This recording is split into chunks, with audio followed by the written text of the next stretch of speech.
Assalamualaikum warahmatullahi wabarakatuh. Perkenalkan, nama saya Yulisari Daminarti, BP 18109329. Saya akan mempresentasikan mengenai laporan kemajuan proyek perancangan sistem logistik. Yang pertama itu deskripsi objek proyek.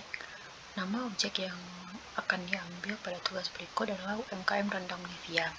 Produk yang dihasilkan adalah berbagai jenis rendang seperti rendang daging, rendang ayam, rendang tuna, serta makanan khas Minangkabau lainnya seperti ide lado hijau, cumi balado, dan lain sebagainya. Pemasaran produk dilakukan pada outlet dan secara online untuk memperluas cakupan pasar. Saat ini produk rendang Olivia telah berhasil melakukan penjualan baik ke dalam negeri maupun ke luar negeri seperti Jepang, Pakistan, dan Arab Saudi. Jumlah tenaga kerja ada 3 orang. Kemudian keunggulan dari perusahaan yaitu menyediakan makanan khas Minangkabau dengan produk spesifiknya adalah rendang dengan cita rasa yang lezat dan harga yang ekonomis. Lokasi ada di Dusun Koto Katik, Jorong Ayatabi, Kamangmudia, Kabupaten Agam. Untuk saat ini teknologi yang digunakan di UMKM Olivia masih belum ada. Berikut merupakan flow diagram proses bisnis pada produksi rendang di UMKM Rendang Olivia. Terdapat 3 bagian yang berperan penting. Yang pertama itu pemasaran, kemudian produksi, yang ketiga itu supplier. Proses bisnis dimulai dengan bagian pemasaran melakukan pemesanan rendang kepada bagian produksi. Selanjutnya, bagian produksi menerima pesanan rendang, kemudian melakukan pemesanan bahan baku daging sapi kepada supplier. Supplier melakukan pengantaran pesanan daging sapi kepada produksi. Kemudian bagian produksi menerima pesanan daging sapi, selanjutnya pencucian daging sapi, kemudian pemotongan daging sapi, selanjutnya penggilingan bumbu dan rempah.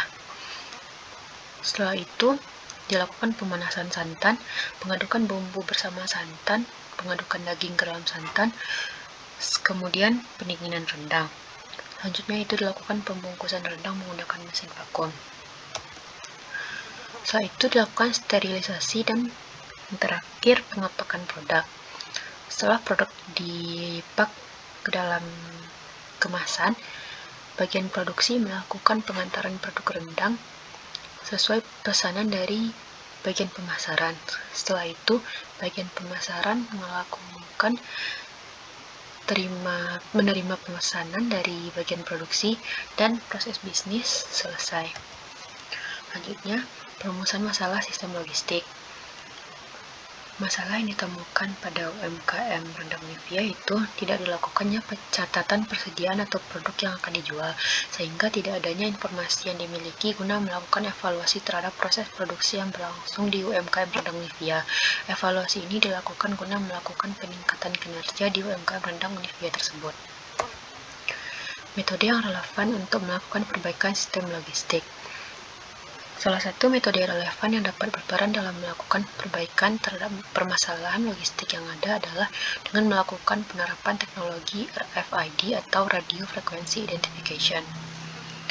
RFID merupakan suatu teknologi pengambilan data secara elektronik yang bertujuan untuk mengidentifikasi, melacak, dan menyimpan informasi secara otomatis. Informasi tersebut nantinya akan tersimpan dalam tab dengan menggunakan gelombang radio. Selanjutnya, ada langkah-langkah kerja dalam penerapan RFID. Yang pertama, melakukan analisis sistem yang ada. Kemudian yang kedua, mendefinisikan kebutuhan user. Yang ketiga, melakukan pengimplementasian teknologi RFID. Selanjutnya, data yang diterima reader diteruskan ke database host komputer.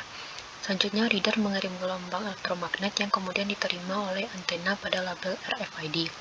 Yang terakhir, label RFID mengirim data, biasanya berupa nomor serial yang tersimpan dalam label, dengan mengirim kembali gelombang radio ke reader. Data atau informasi yang dibutuhkan dalam penerapan RFID adalah segala data atau informasi produk yang diperlukan dalam proses produksi, baik itu berupa tanggal produksi maupun sebagainya. Komponen RFID ada 3. Yang pertama itu RFID tag, merupakan suatu kertas logam yang dilekatkan atau ditempelkan pada produk. RFID tag ada 2, ada aktif dan pasif. Kemudian RFID reader merupakan komponen yang akan mengidentifikasi data dari RFID tag. Yang terakhir ada basis data, merupakan sistem informasi logistik pada posisi back-end yang bekerja melacak dan menyimpan informasi tentang item bertag. Sekian presentasi mengenai laporan kemajuan proyek perencanaan sistem logistik. Apabila ada kesalahan, saya mohon maaf. Terima kasih. Assalamualaikum warahmatullahi wabarakatuh.